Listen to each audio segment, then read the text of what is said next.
Hello! So as part of today's session, we are going to read a book, and then once this video is over, just wait for further instruction. We'll either talk about it or do another activity. Today we're going to read The Invisible Boy.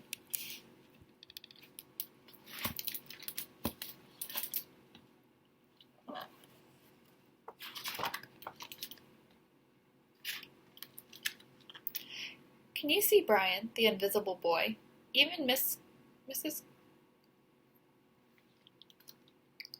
Carolidi had trouble noticing him in her class. She was too busy dealing with Nathan and Sophie. Nathan had a problem with what Mrs. Carolidi says calls volume control. He uses his outside voice too much. Sophie whines and complains when she doesn't get her way. Nathan and Sophie take up a lot of space. Brian doesn't. When the bell rings for recess, Micah and JT take turns choosing kids for their kickball team. The best players get picked first. Then the best friends are the best players. And then the friends are the best friends. Only Brian is left, still waiting and hoping.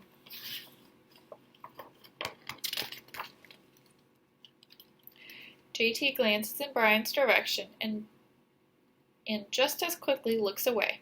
We've got enough players for each team. Let's play ball. In the cafeteria, Madison and her friends talk about her birthday party. The rope swing over the pool was awesome, said JT. Yeah, so was the water slide, adds Fiona. That was the best pool party ever. I'm so glad you guys had fun, said Madison. Everyone did except for Brian. He wasn't invited. At choosing time, when other kids played board games and read, Brian sat at the table doing what he loves to do best. He draws fire-breathing dragons scaling tall buildings,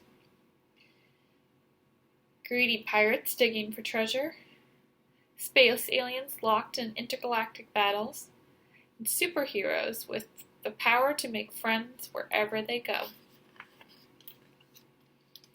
On Monday, Mrs. Scantolini introduces Justin, a new student, to the class. Brian smiles shyly at him.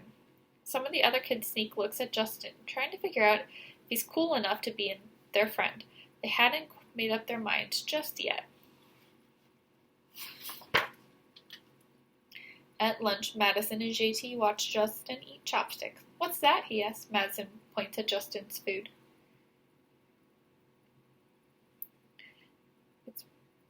Bulago. Well, what? It's a Korean barbecue beef. My grandma made it for me. It's really good. Would you like to try some? There's no way I'd eat boogerigi.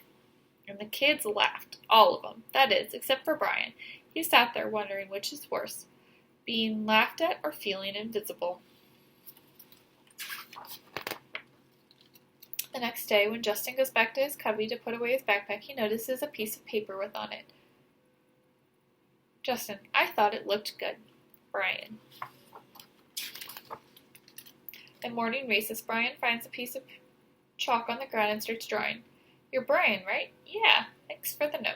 Hey, Justin, Amelia calls out from the tetherball cart. You're up next. Sorry, gotta go, says Justin. By the way, that's a really cool drawing, he adds before taking off.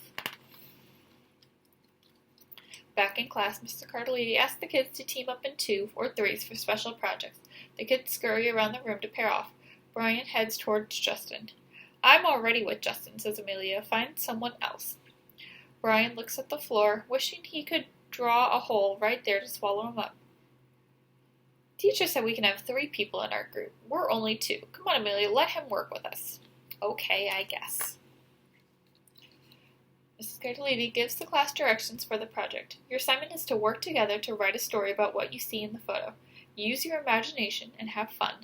Whoa, cool, says Amelia. What kind of people do you think live in the houses? I don't know, but I bet Brian could draw them to go with our story. Brian smiles.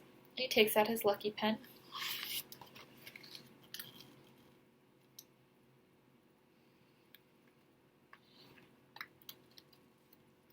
It's lunchtime, Brian's least favorite part of the day. Another 20 long minutes of kids talking and laughing with everyone but him. Brian, he hears someone shout. Brian, over here. Brian looks and sees Justin waving with him. Amelia nods at Brian, and makes room for him at the table. Maybe, just maybe, Brian's not so invisible after all.